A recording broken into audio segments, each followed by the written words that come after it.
घर बनाते समय बहुत से लोगों को ये दुविधा रहता है, जैसे पहले कॉलम की भराई करें या दीवार की चिनाई करवाएं। अब होता क्या है, कई जगह पे पहले कॉलम कास्टिंग कर लिया जाता है, यानी जितना भी स्लैब का जो लेवल है वहां तक कॉलम कास्टिंग हो जाता है। या कुछ जगहों पे ब्रिक वर्क होता है, जैसे साथ के साथ चिनाई हो गया 4 या 5 फीट तक, उसके बाद जो कॉलम की भराई है यानी कॉलम कास्टिंग का काम है वे हो जाता है। तो पार्ट बाई पार्ट में ये काम होता है। तो बहुत से लोगों के मन में यही डाउट्स रहता है कि पहले कॉलम कास्टिंग कर लेना सही है या जो बाद में करते हैं वे सही रहता है। तो दोस्तों, आज की वीडियो में हम यही देखने वाले हैं, अगर हम पहले कॉलम कास्टिंग कर लेते हैं तो उसके क्या फ़ायदे और नुकसान हैं, या अगर हम दीवार भी साथ के साथ चिनाई करवाते हैं और फिर कॉलम कास्टिंग कराते हैं तो उसके क्या फ़ायदे और नुकसान हैं। अगर हम पहले दीवार लगाते हैं और फिर कॉलम कास्टिंग करते हैं तो क्या होगा, उसके बाद हम देखेंगे। अगर पहले कॉलम कास्टिंग कर लेते हैं तो उसके क्या फ़ायदे होते हैं। बहुत से लोग ये बताते हैं, अगर पहले दीवार की चिनाई कर ले और बाद में कॉलम कास्टिंग करते हैं तो ऐसा करने से कभी कॉलम अगर सेटलमेंट होता है, बैठता है, तो जो दीवार है वहाँ पे क्रैक आ जाता है। लेकिन ऐसा बहुत ही कम देखने को मिलता है, क्योंकि घर बनाते समय लोड के अनुसार जो बीम वगैरह है वे दिया जाता है।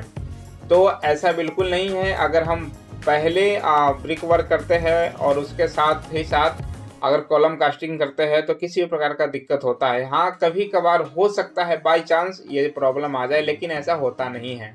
लेकिन अगर हम पहले ब्रिक वर्क करते हैं और फिर उसके साथ ही जो कॉलम की भराई है वे करते हैं तो इसमें दिक्कत क्या आ सकता है, वे ये हो सकता है, जैसा कि आप देख सकते हैं इस जगह पे भी कुछ ऐसा ही काम हो रहा है। ब्रिक वर्क के साथ ही ये जो कॉलम कास्टिंग का काम है ये भी हो रहा है। तो ऐसे करने से क्या होता है, ये 2 पार्ट में या 3 पार्ट में कॉलम को भरना होता है, जिसमें कि टाइम ज़्यादा लगता है। और पार्ट बाई पार्ट में करने से, क्योंकि जो शटरिंग होता है वे अगर सही से उसकी शटरिंग नहीं होता, सही से वे सेटिंग नहीं हुआ है या बंधाया नहीं होता, कई बार क्या होता है वे फैलने लग जाता है और कॉलम का जो शेप है वे बिगड़ जाता है। इसके साथ ही अगर मान लो भरते समय अगर वे फैलने लगता है तो कई बार सीमेंट के जो बोरी होता है वे लगाना होता है, या अगर थोड़े बहुत कम रह जाता है, यानी जहाँ तक कास्टिंग करना है वहाँ तक जो फर्मे होते हैं वे अगर नहीं पहुँच पाता है तो कुछ इस प्रकार से वहाँ पे कुछ जुगाड़ करना पड़ता है और फिर उसकी फिलिंग की जाती है। तो थोड़ा सा देखने में ये ठीक नहीं लगता है। हालांकि मजबूती अगर सही से फिलिंग हुआ है तो मजबूती में कोई भी कॉम्प्रोमाइज़ नहीं होता है, लेकिन ये पार्ट बाई पार्ट में काम होता है और इसमें समय ज़्यादा लगता है और इसमें फिनिशिंग इतना नहीं आ पाता है। तो ये एक इसका डिसएडवांटेज है, कॉलम अगर हम बाद में फिलिंग करते हैं दीवार के साथ साथ। तो अब अगर बात करें, पहले अगर कॉलम कास्टिंग कर लिया जाए और फिर बाद में ब्रिक वर्क करते हैं तो उसके क्या फ़ायदे और नुकसान होते हैं। दोस्तों, पहले अगर कॉलम कास्टिंग करते हैं तो उसका सबसे जो बड़ा फ़ायदा ये है, एक बार में ही हमारा सभी लाइन डोरी में जितने भी कॉलम हैं वे एक बार में ही जितने हाइट है, मतलब फर्मे में उसकी जो फिलिंग है वे हो जाता है। और ऐसा करने से काफ़ी टाइम का बचत होता है। पहले एक बार में ही सारा कॉलम हमारा भर जाता है, बाद में यानी पार्ट बाय पार्ट का कोई भी चक्कर नहीं रहता है और सारे फर्मे लाइन डोरी में अच्छे से फिलिंग हो जाता है और ऐसे में कॉलम की जो फिनिशिंग है वे भी सही आता है। फिर बाद में हम ब्रिक वर्क कर सकते हैं, कोई भी दिक्कत नहीं होता है।